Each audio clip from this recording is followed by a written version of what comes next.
So first talk by Vincent Kofman from NASA Goddard and American University, discussing the planetary spectrum generator.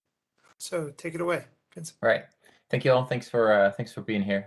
Thanks Avi for introducing me there. As you can see, Avi is on our team here as well. So the Planetary Spectrum Generator is a project I've been working on for the last 4.5 years. Geronimo Villanueva is the PI here, and he allowed me to speak here about on his behalf and on behalf of the entire team. I'd like to introduce the Planetary Spectrum Generator and how we use it to study exoplanets here at Goddard and everywhere else where the tool's being used. So the Planetary Spectrum Generator has an online interface. It looks like the one on the right here. You see here we're looking at an exoplanet GJ1214b. You see a whole bunch of buttons here. We'll go through in a bit more detail, but essentially, as the name indicates, you can use it to generate spectra, and it does this based on a number of input parameters that we'll be going through.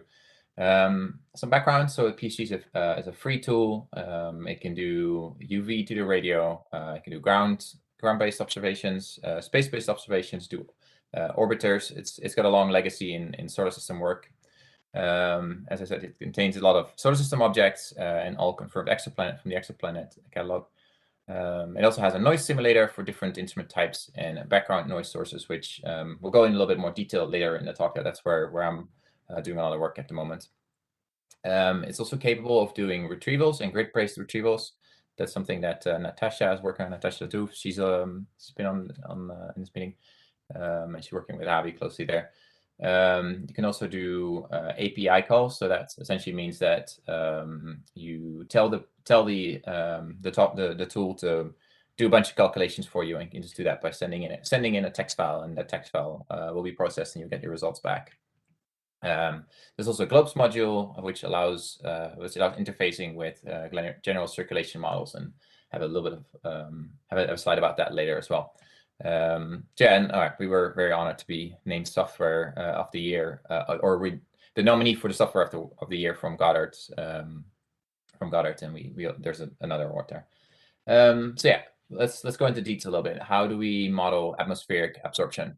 Here we're looking at a little transit of Venus in front of the sun. Obviously, for an exoplanet that would look, we will not be able to see anything quite like it, but the principles are very similar. And I like showing this image because it gives sort of a little bit of an idea about the scales that we're looking at, right? I don't know if you've ever seen a transit, but I've once saw it. I think it was a Venus transit when I was probably must have been like 20 years ago now or something. But whenever you see this planet transiting in front of the sun, you start realizing, oh, wow, okay, our planet is really tiny compared to the sun. So, you need to take those things into consideration, obviously. So we have an ephemeris and a flux calculator, which considers all these aspects, like the planet size, the distance, the location in the sky. So what area of the sky you're looking. Then what you will do is you make a photon budget as a function of wavelength. Subsequently, the photons may travel through the atmosphere. You'll have to consider atmospheric structure and abundances. For that, you need to ingest molecular databases, physical constants, and then finally, if you want, you can do retrievals on atmospheric abundances and physical conditions. We won't be talking about too much about that today. Then finally, for the full simulation, it's worth having an instrument, a detector, and a noise model as well, which are very specific for different telescopes, of course. But that's really where you can sort of figure out what will you be able to see with the telescope. And obviously, there's a bunch of parameters that go in there. All right, taking one step back again, how does PSG operate? I mentioned a little bit about these files that you said. We call them configuration files.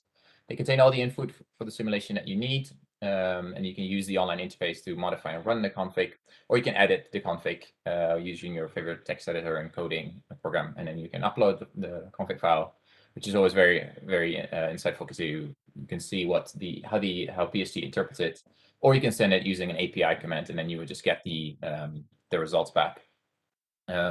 What I like personally about these configuration files is that they're very easy to reproduce, share, and you can modify them as well. And you can just start playing around with the different phenomena. And especially when I started learning about the tool and about radiative transfer, in this detail, it was really interesting to just be like, hey, what's going on here? This is what phenomena causes this absorption, etc. So here's an example of it's a human readable file. It's just a text file here where you have the different objects. So it's an exoplanet. We were looking at it before.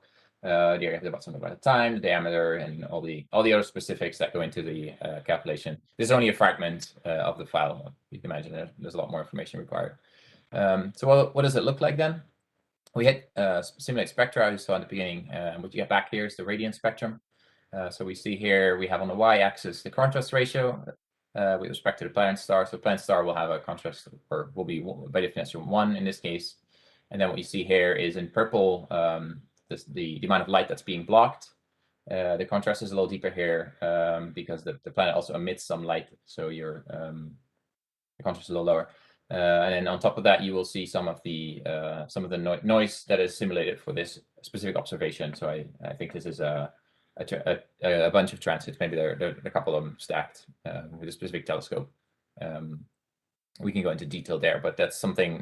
This is actually the default configuration file on the PSG website. So if you go to PSG, you hit generate spectra, you can see what it does. And if you're interested in more of the details, you can go to one of the other boxes and click on the instrument and figure out what the settings are to get these simulations. Then I was talking about some of the contributions of different aspects of this calculation. So here you see this is a transmittance spectra. So this is actually how much light's being absorbed by the different elements inside the atmosphere. So here we're looking at there's a lot of water that absorbs in red. The total is shown in purple. In blue, sorry, and then methane is here as well. There's Rayleigh scattering. There's some collision-induced absorption, and there's even a little bit of hydrogen absorption. Then finally, we get the third window is the noise components, and we'll go to a little bit more detail here. But essentially, it'll give you the different aspects of the noise and how they contribute to the total noise. Not today. Sorry about that. So why are noise simulations relevant? Well, as I mentioned, in order to quantify how detectable your spectroscopic signatures are, you need to quantify the noise very accurately. And aside from that, mission concepts are defined by detection criteria. So you need to be able to understand the telescope very well in order to really proceed and do these simulations. These noise calculations are very essential there. Well, how do we do this?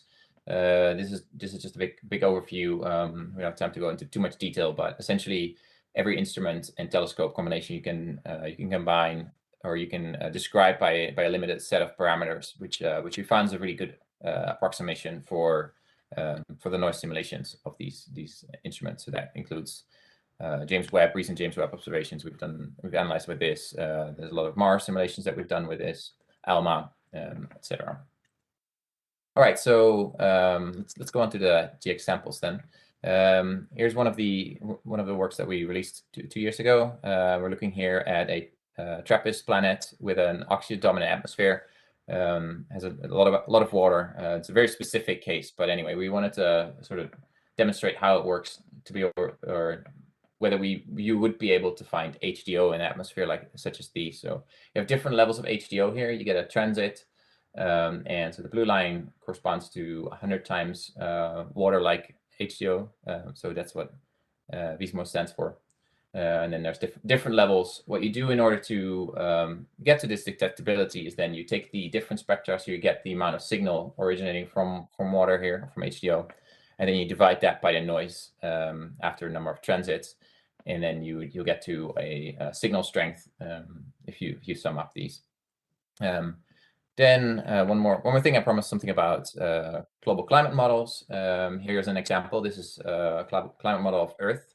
What we see here is coverage. So this is forest coverage. You can actually this particular GCM is already in PSG. This is the MERA Earth database. But you can also upload your own GCM data, and what you can do then is you simulate emission spectra by appropriately weighing the bins of each of these locations on the planet. Or you can calculate transit spectra by doing a similar thing for the limb of the planet.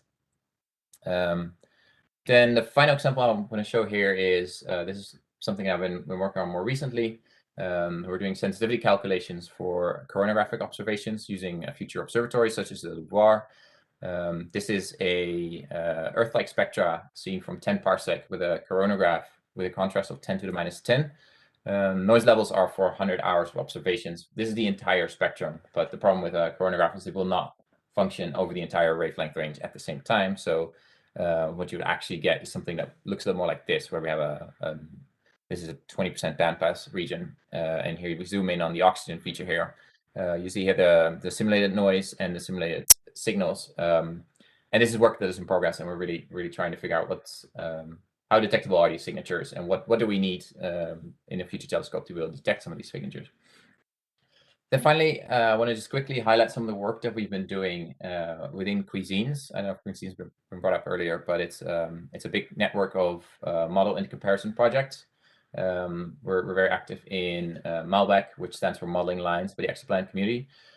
Here's a example of, again, our favorite planet 12, GTA 1214b, simulated from 0.5 to 20 microns by a whole bunch of different teams. So here we have our PSG, we have Apollo, BART, ExoK, etc.